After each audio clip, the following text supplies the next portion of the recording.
So hello everybody, thank you for joining us. We're going to look at making a start now.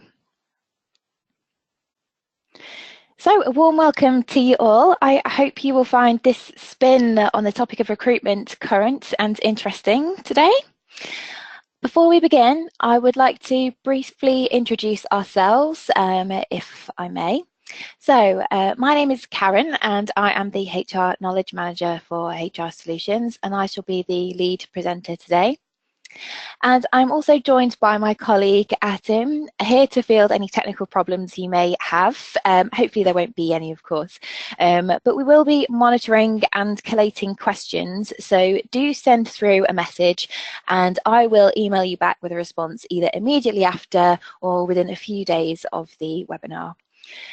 As always, we will be recording this session, so if you do want to listen back and watch again, then you will be able to. And as always, slides will be made available on request.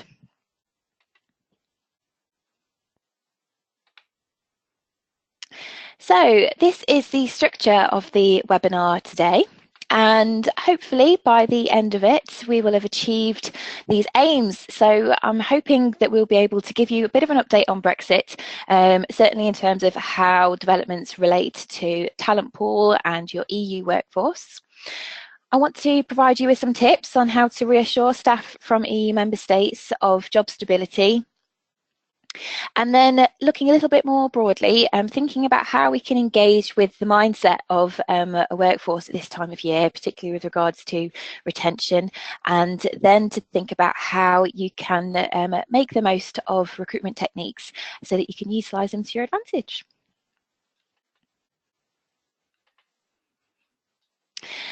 So, not a very light subject, but Brexit. Let's have a little think about this then, and how things are affecting the talent pool available to us. So there are a number of factors resulting in changes that include the anticipation of a Brexit-related employment plunge, and that is expected to push up salaries. Now, in light of this, the Bank of England did give that, in fact, as one of the key reasons for the recent increase in interest rates, which happened towards the end of the last year, and it was the first rise in 10 years. Theresa May also announced that EU member state citizens who have lived in Britain legally for the last 5 years will be given a settled status, and with that will come a document which can prove their status along with their rights in terms of employment and generally. So what this means for employers is that in the not too distant future, when we are employing somebody from the EU, we will need to look to ask for this document in order to prove what rights they have and what we need to observe in respect of them. And also something that we do need to be aware of is the fact that there has been a 20% increase in the value of the euro and the Polish currency as well compared to the pound. So how does this actually impact people realistically? Well, the Office for National Statistics conducted a review, and it showed that 7% of the UK workforce is from Europe. Okay, so that's over 2 million people who are from Europe who are going to be affected by the developments that we are having. Now, according to a survey by KPMG, it seems that only half of these people have confirmed that they will be staying, which means that the other half are considering or have already made plans to leave Britain.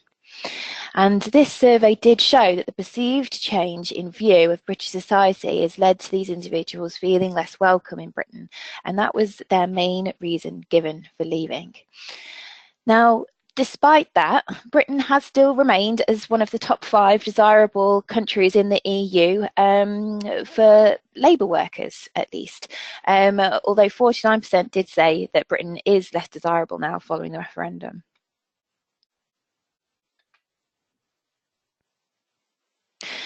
Perhaps unexpectedly then, the overall number of EU nationals employed in the UK actually rose in the year to September 2017 by 112,000 people compared to the same period in 2016.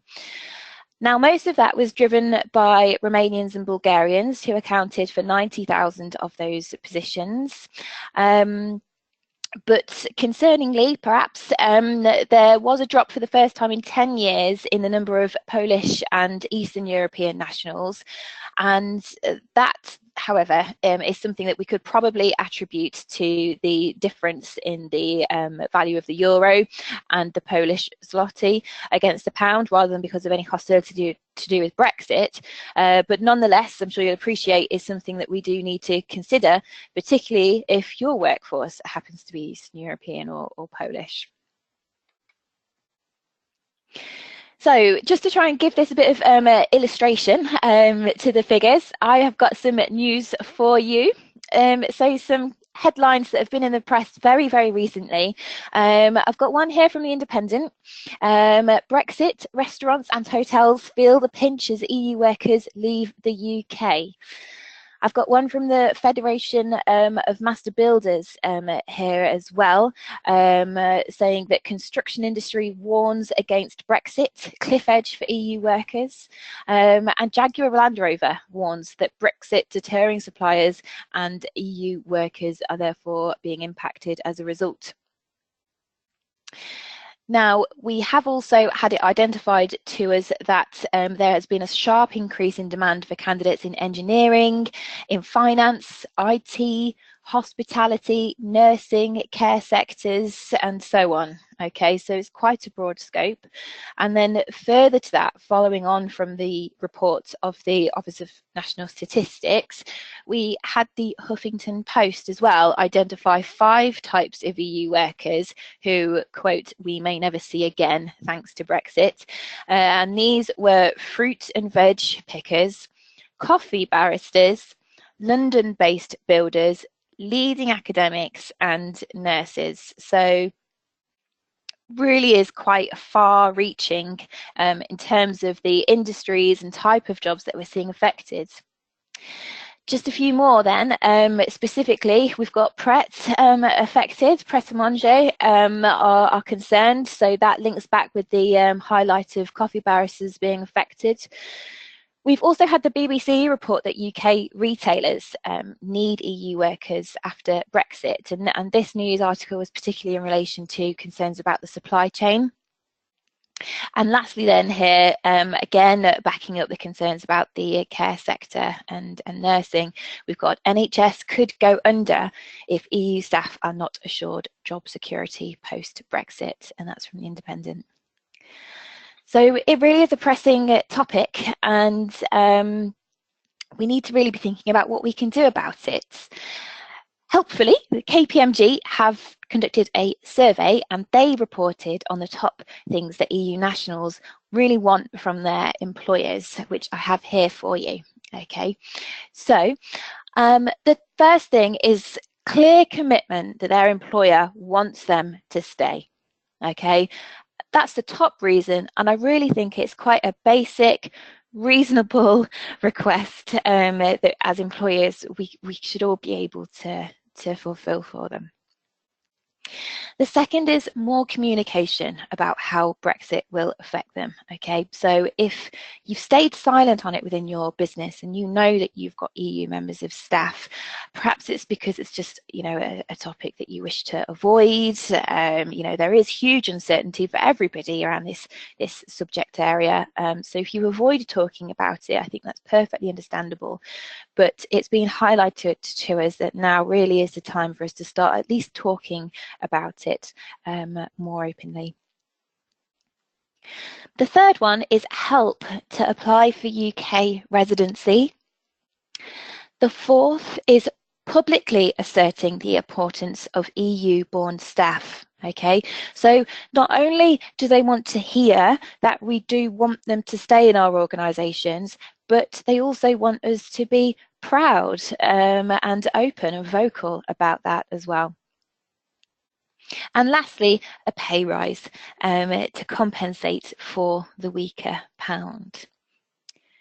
So, okay, we've got some indications of what what's wanted from us, but what do we actually do? Well, yes, I do have some solutions. It's right there in our name, so I thought we had better. The first one, and I really do mean this sincerely, as light-hearted as it might seem, but if the key thing that EU nationals want is a commitment from us that we want them to stay, what could be easier than sitting down together and telling them that you want them to stay? You know, and what's a clearer way of communicating that by over a cup of tea, face to face? You know, this is something that we shouldn't be shy about approaching EU nationals with, you know, in fear of treating them differently or discriminating. You know, if you've got a Spanish or Polish or Romanian individual in your business, they will know that they are from those countries, and they will know that they are directly affected by Brexit. And so, you know, positive and supportful discussion is going to be welcome to them, you know, and it just demonstrates your sensitivity to their needs and that you value their work. So why not just sit down and just have, you know, a frank and honest discussion person to person about it? Please just do make sure that you approach the conversation. You know, it goes without saying, but please do just be very sensitive in the way that you go about it. And it might sound obvious, but it's worth just double checking that they are an EU national before you make an embarrassing blunder. Okay, so if you're not 100% whether the country they're from is in the EU, a quick Google search could save you a great deal of embarrassment. All right.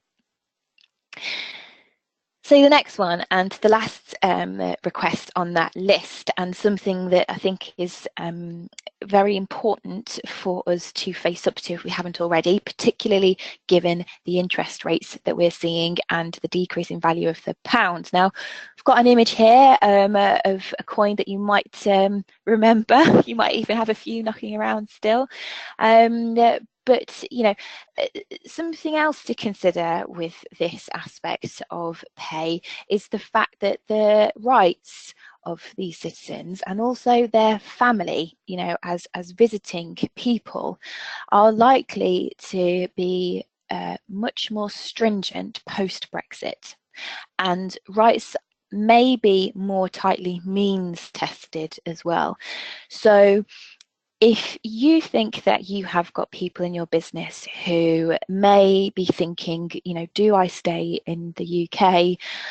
And money is something that is inevitably going to be a factor when making those decisions, it's well worth you conducting a benchmarking exercise now to ensure that you are offering remuneration that is competitive for that role.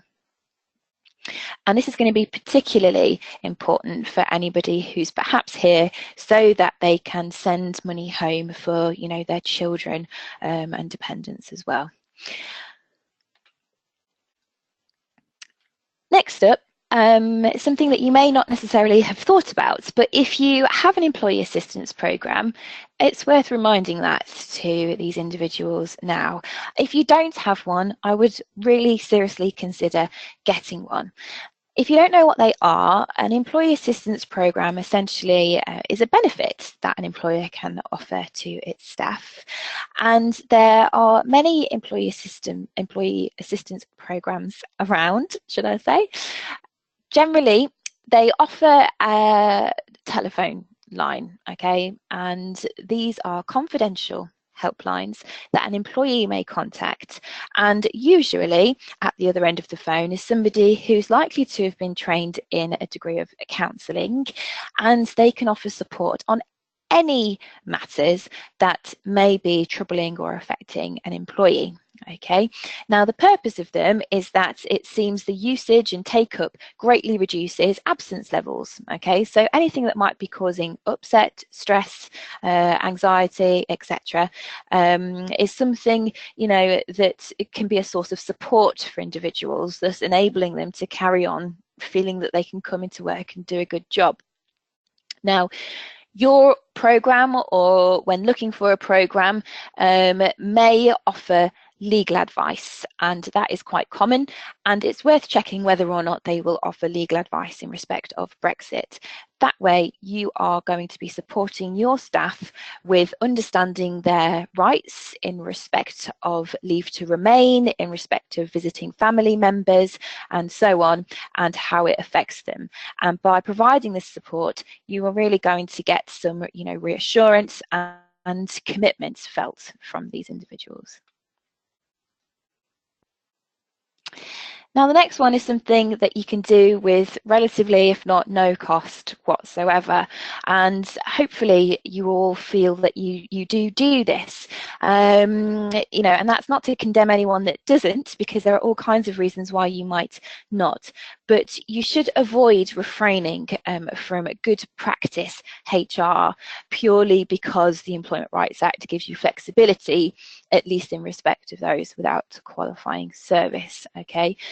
Reason being, a sense of instability can be created when risky or impromptu ER procedures are used, which can make longevity in a company seem uncertain. So you may want to ensure that your managers are practicing full and fair disciplinary and capability procedures, because this should reassure staff that good conduct and adequate, at least, performance in your business is likely to keep them in a job, and that is how it should be. Next one then is you might want to consider any perks really that you can offer to EU candidates, and this might take the form of a career break. Not very commonly used, but something that can be offered as a perk or a benefit, as I say, and it might particularly be attractive to an EU candidate or an existing employee that you have who is troubled about being apart from their family, for a prolonged period, particularly if they are one of these individuals that is sensitive to the hostility that it's been reported that they feel. Now, you might not feel that that's the answer for you. Alternatively, what you might want to perhaps consider is whether or not you can relax any rules to restrict the quantity of annual leave that you permit to be booked in a single block. Now, many of our clients, and it's something that sometimes we have advised, will suggest in their policies that we would normally only allow an employee to take no more than 2 weeks off at any one time, and that remains a good policy to have, so that you're not disappointing people unnecessarily or getting people using up all their leave very early on and running out of it and struggling to get through the rest of the year. But if you do perhaps have an individual who is wanting or feels the need to return home and have a little bit longer there so they've got quality work-life balance, then perhaps that's something that you could consider.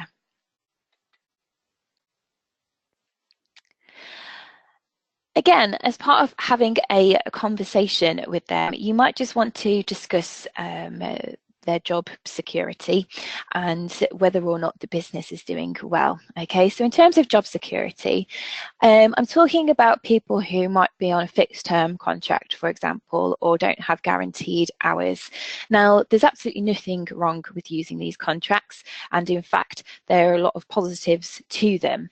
But quite often, fixed-term contracts are notoriously less desirable to a prospective candidate, as of course the nature of them just means that you're not going to guarantee work for long term.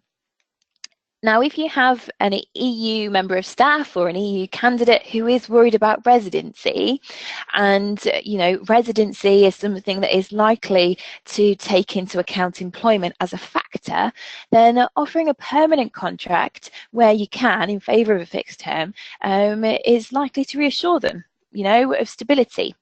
So if you do feel that you need a fixed term contract, then of course still issue it, but sometimes I do see people use fixed term contracts incorrectly, usually in place of a probation period, really, which is fine.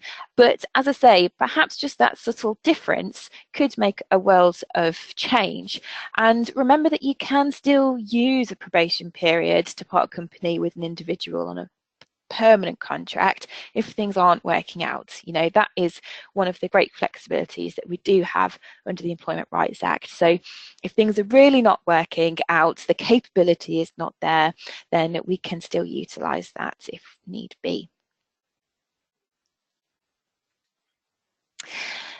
In terms of business doing well, of course, I'm not suggesting that you put on a front that's not a true reflection of what's going on. But if it is, then, you know, express that, be proud about it, shout it about so that people feel that, you know, my job is likely to be safe here.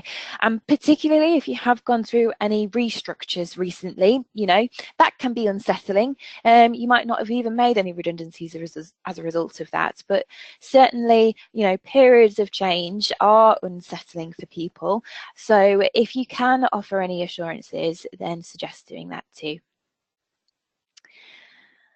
Now, if you do put in any enhancements for these staff, then that's great. But do consider applying that across the board to the whole workforce, just to avoid, you know, treating anybody unfavourably inadvertently. Okay, so that's it on EU staff specifically. Now I'm just going to move on then to thinking about the time of year that we're in. It is notorious that people feel in January a lot more under the weather. I think we had, you know, our supposedly most depressing day on Monday of the year, and it is, you know, widely accepted that it's the time when people are most likely to consider resigning. You know, it's grey, it's miserable outside, people are arriving at work in the dark and leaving in the dark. You know, Christmas and the party season is gone.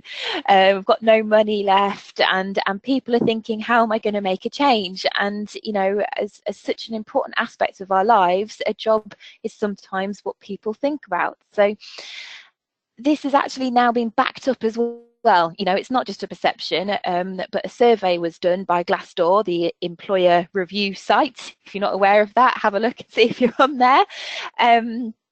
And that has also found from a survey that this is the time of year that most people are thinking about leaving or will resign. Okay, so not to want to put any more doom and gloom on you, but, you know, if people are thinking about that now, then perhaps you should also be thinking about why someone is wanting to leave you.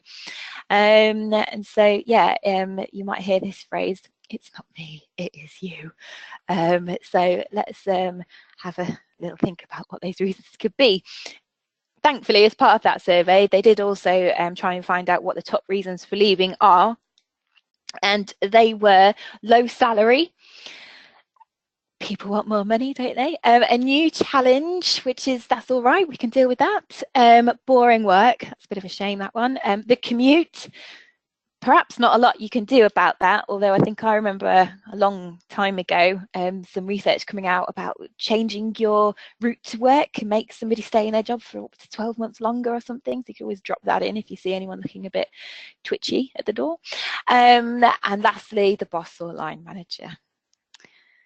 So, I mean, each of these things, they can easily be addressed by an employer. All right, they're not that scary. You're never going to be able to please everybody, but certainly awareness of these can help you to appropriately direct your efforts when trying to improve recruitment and your retention strategies.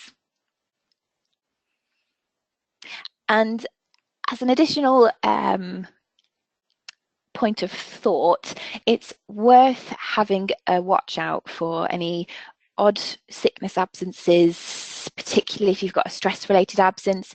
Please do just telephone, keep in touch with them, check that the source of that is nothing going on at work, because if there is just, you know, something like a personality clash that's preventing someone from coming in, they might be job hunting, and it could be something you could iron out very easily. So ask the question, okay? Any informal grievances, sadly, people don't always raise grievances formally, preferring to deal with it, ignore it, or just leave if it doesn't go away. So if you can keep your ear to the ground, that might be a good indicator, if there's trouble at bay, and you might be able to do something about it. And any, multiple bookings of odd half days here and there, might be an indicator that you've got somebody who's looking at leaving or interviewing.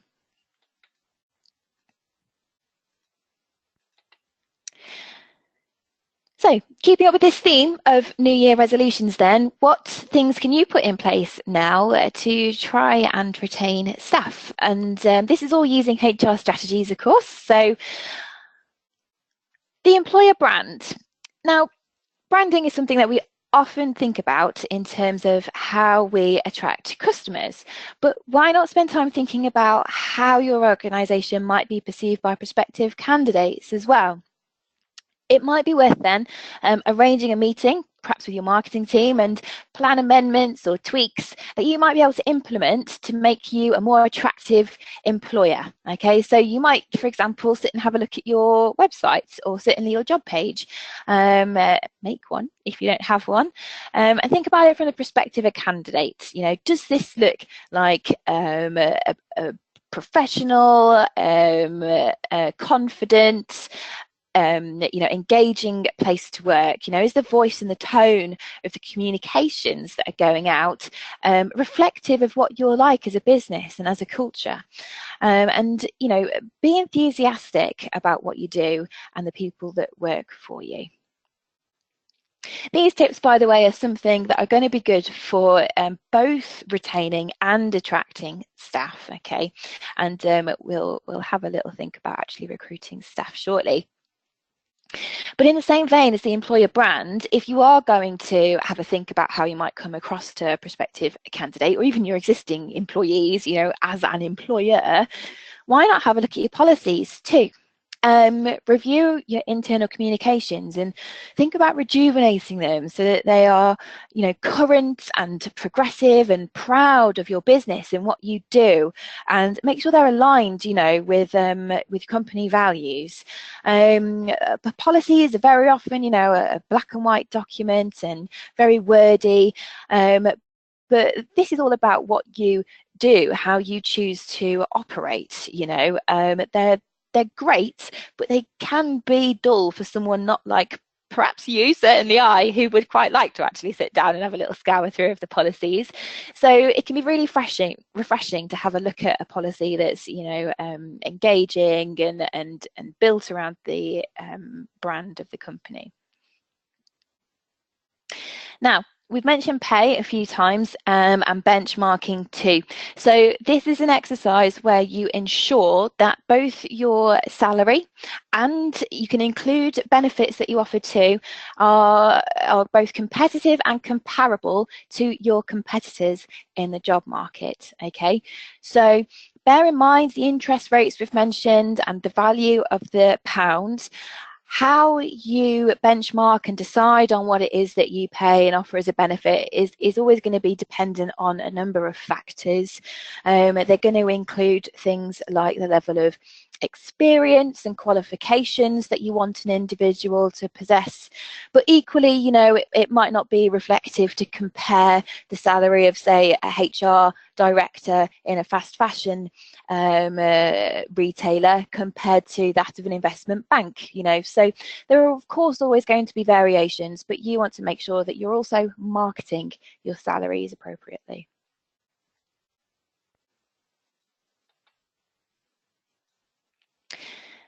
Further to that then, have a think about bonuses. Now, many employers offer a bonus scheme in respect of things like attendance policies or performance schemes.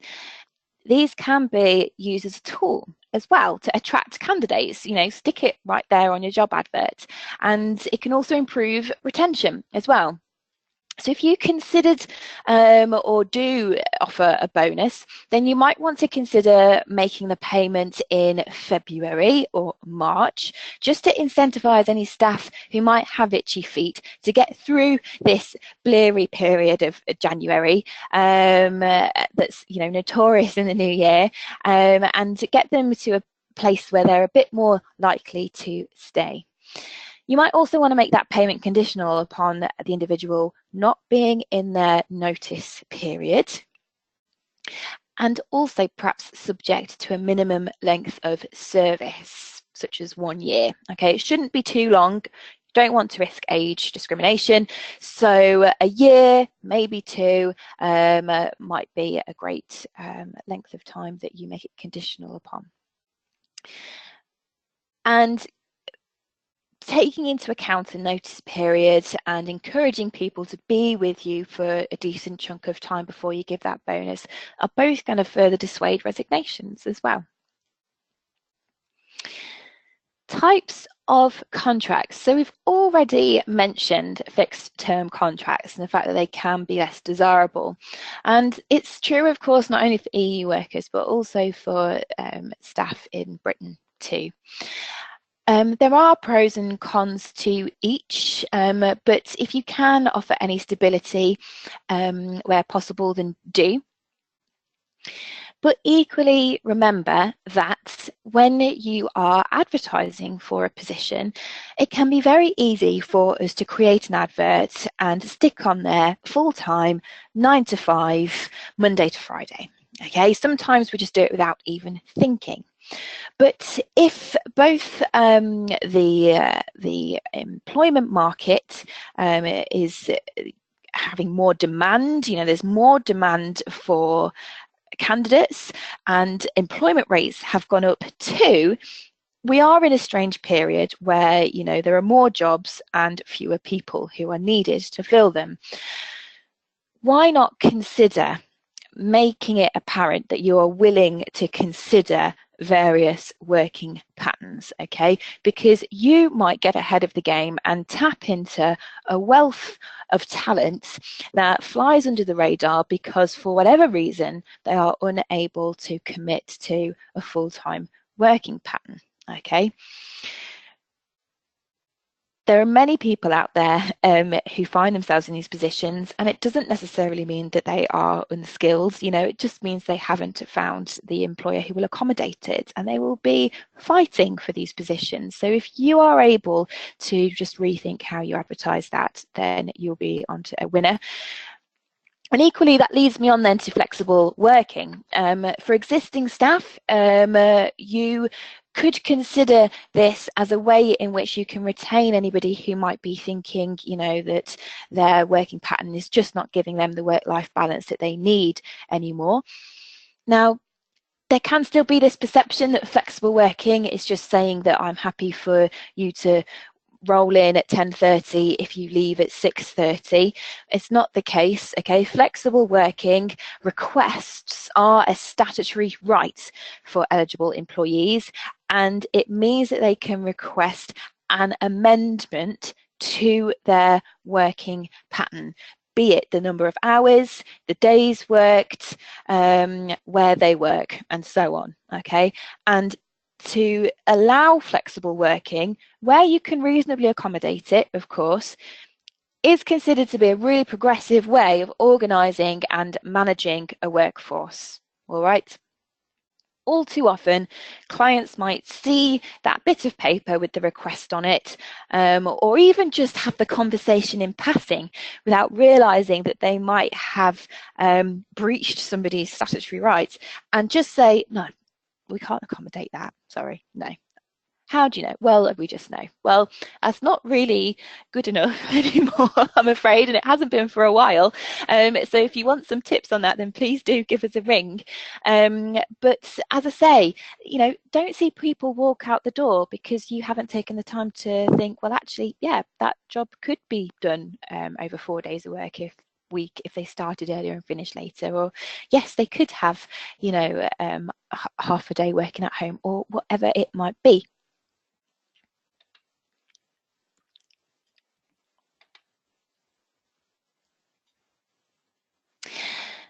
Now, this is my favourite one. You don't hear much about this phrase anymore, but management by walking about, or MBWA.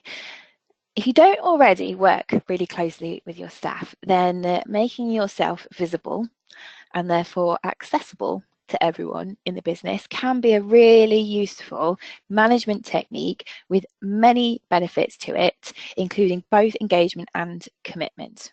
Okay, it's a fantastic way to take a temperature gauge of the general feeling in your workforce, and it enables you to be much more sensitive to whatever might be brewing. Okay, if people are more used to seeing your face and having you about, they might be that much more forthcoming with what's going on, and it just helps you to be more responsive, doesn't it? It makes you better able to manage things in a subtle and an informal way, avoiding the need for any time-consuming formal procedures, grievances, mediation, disciplinaries, or stress-related absence management, and so on.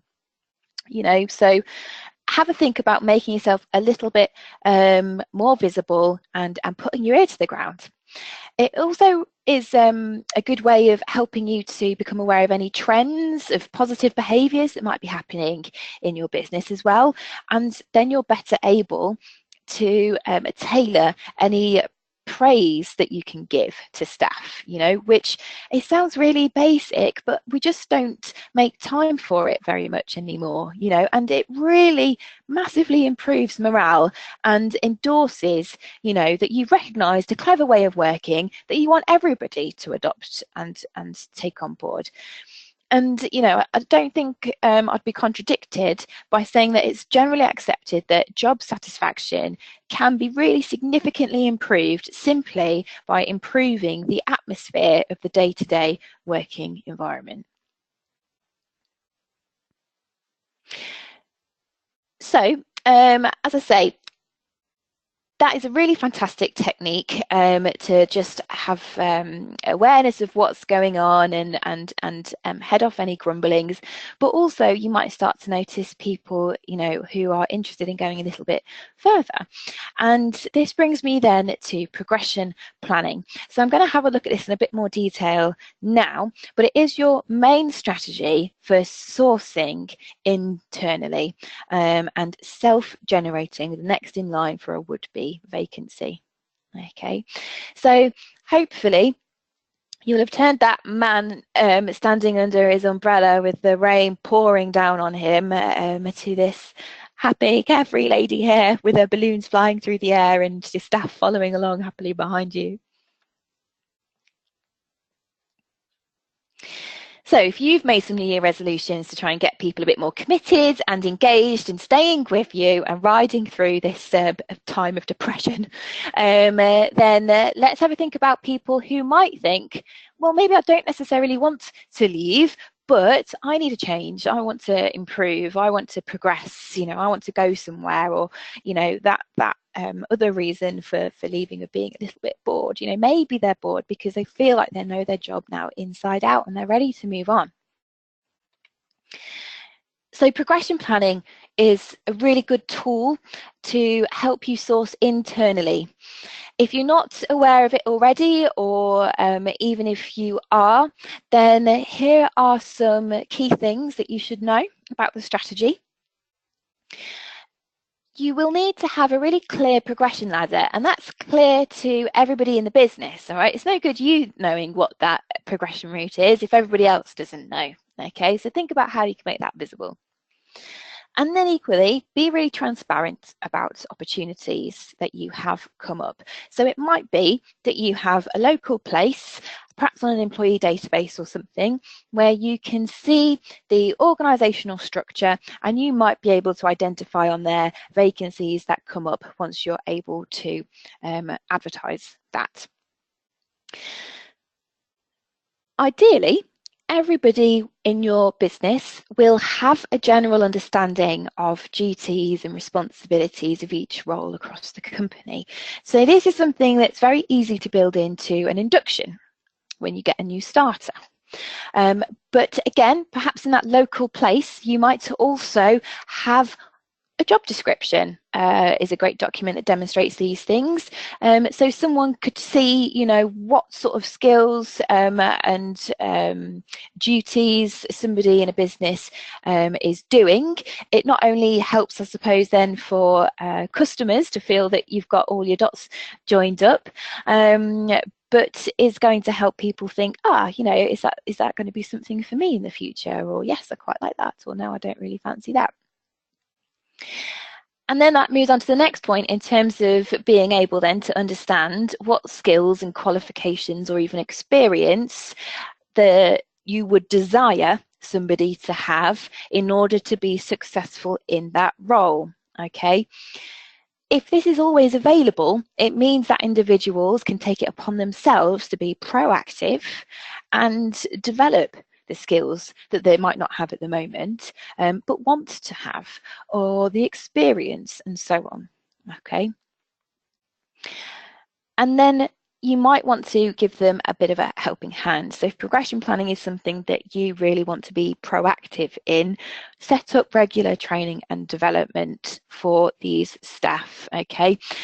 They're not going to feel like there's a lot of point in understanding what their career path looks like in your business and how they should go about it if they are, you know, always left without any updates or training, you know, or awareness of what's going on in the market. Okay, it's also going to make them disengaged too.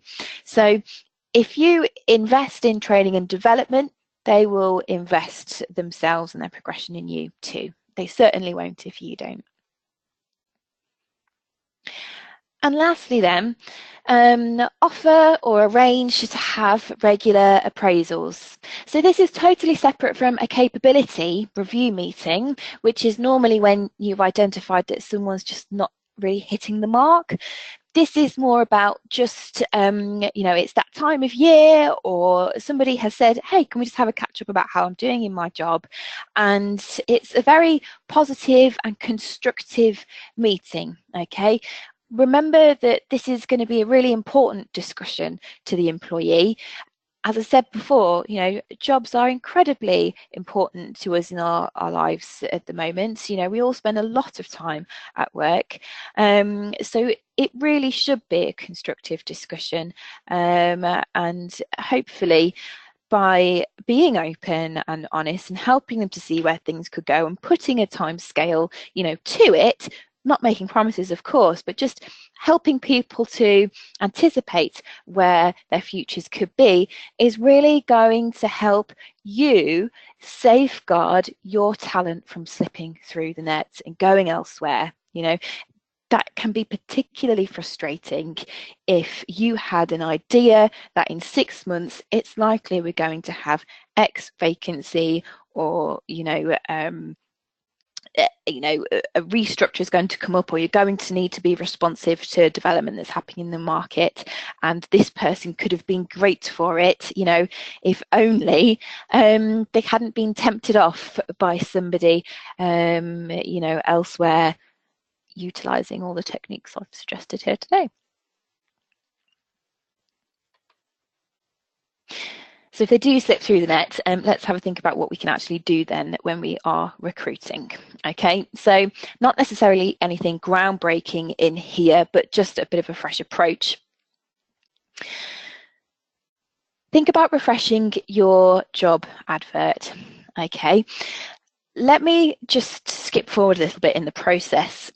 If you think about when you collate a number of CVs, it can be quite fun and interesting at first. It's a little window into, you know, a stranger's life. You get to see what they've done or not done, or how they think it's appropriate to present themselves. But after a while, you know, when you go through CV after CV after CV, it can start to feel monotonous, you know, and you see the same thing over and over and over again. If we flip that round for a moment and think about a candidate who is sifting through job adverts online, scrolling down, scrolling down, scrolling down, you might notice that they equally quite often look the same, okay? And so that's why I think you often end up with hundreds of applicants just clicking, clicking, clicking, clicking, okay? And, you know, if they get a response, they might try and read up a little bit more about you. If the job market is getting tougher, okay, more demand for jobs, but also employment levels going up, it means that we don't have as many people as we need out there to recruit from. So you are going to have to work harder now to attract their attention. So equally as you'd like to see something new, you know, even if it's just small, just to, you know, pique your interest again when you're looking at that CV, think about what you could do to your job advert to make it a bit more attractive and stand out. You know, you're not going to need to put that I need a reliable, punctual, well-organised team player, because your candidates have probably all put that on the top of their CV as well, okay? They know that. Think about what's unique to you and sell yourselves. Agencies. So if you use an agency, you know, they can be expensive. So if you haven't done it for a while, sit down and reread your service agreement with them, okay? Because you might find things in there that you're not utilizing fully at the moment that you can, and that's going to help you to make the most of your money. Now, if you get on with your agent, then that's great. Why not consider negotiating a bit of a deal with them? You know, they probably like you too, if you're easy to work with, and would want to retain you. You know, equally as these factors with Brexit and the job market just becoming more pressured anyway, is impacting employers, it's also going to be impacting agencies. So, you know, it is a time when you can make them work a little bit harder for you too. Equally, if you don't get on with them, why not shop around and see if you can get a better deal? Because they will all be trying to attract your business. Next up is thinking about having a recommend a friend scheme. So you might have heard about it before. You might have one, which is great. If not, this is a scheme where you might give an individual a one-off payment, and you might give that when you successfully appoint somebody that they have recommended for a vacancy, and or at the point that they successfully pass their probation period. Okay. Now, if you would normally use an agency, this can be a relatively cheap way of recruiting. It can also be really quick, and it can be really effective as well, because your employees are likely to have worked with people in the past who are in the same line of work and done the same skills. And, you know, hopefully they'll only recommend somebody to you who is any good, you know. So this can be a fantastic way, actually, of targeting your recruitment and getting somebody relatively cheaply. Not only that, but if we're thinking about retaining staff too, offering this sort of scheme will show that you have some trust in your staff, that you value their input, and that's going to do wonders to improve commitment. Twittergram. So this is my favourite saying for all things social media. I've done a lot of talking about GDPR recently, and I intend to go on to do so. If you're not signed up to my webinars, get on them. They're great. But we talk a lot in there about, you know, the digital age and how we're pumping data into them all the time. You know, it's just an inherent part of our life now to use social media. So why not, you know, not only market your business through social media, but also promote your employer brand too, you know, and any vacancies that are in your organisation. Why not? You know, people are more likely to sit at home sifting through, you know, Facebook or LinkedIn or whatever else there is out there nowadays, you know, and click on a link than they are to scour through, you know, these same monotonous job adverts, you know, that you get.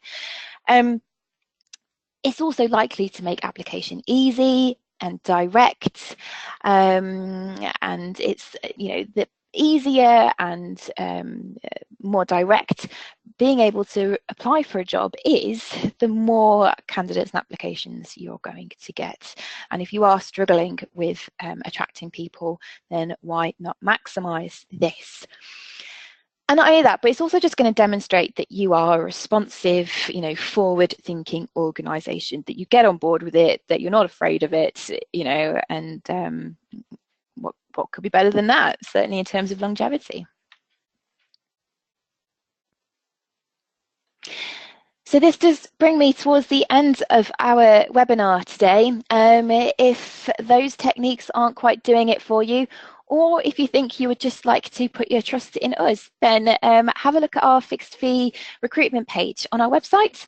We do offer a service. We've got some really lovely people in the team who are excellent at dealing with candidates and picking out the good ones and sending them along to you armed and ready to impress. So, you know, we do support right from the start to the finish and ensure that you only have to deal with the most serious applicants that come through. We cover things like job description writing, vacancy posting, CV filtering, scheduling interviews, doing offers and regrets, and you know, all things like that we can do to support. And unlike a traditional agency, we would just charge a one-off cost and don't take any cut. So if you are interested, then have a call to find out a little bit more. And as always then, if you do have any questions, please just tap them in now before I end the webinar. I would be very pleased to receive them and to come back to you when I can. It will either be straight after or in a couple of days.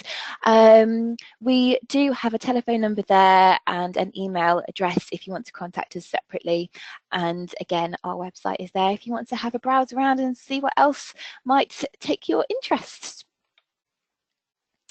If you do have any feedback, it would be great. I do really appreciate getting feedback, particularly in terms of what you find interesting and relevant, because I do want to make webinars that are helpful to you. So please do let me know. And that is it for today. So thank you very much. Thank you for listening throughout attentively. I hope you've enjoyed it and at least feel that you have a few things that you can go away and put in place today. So take care and see you next time. Thank you.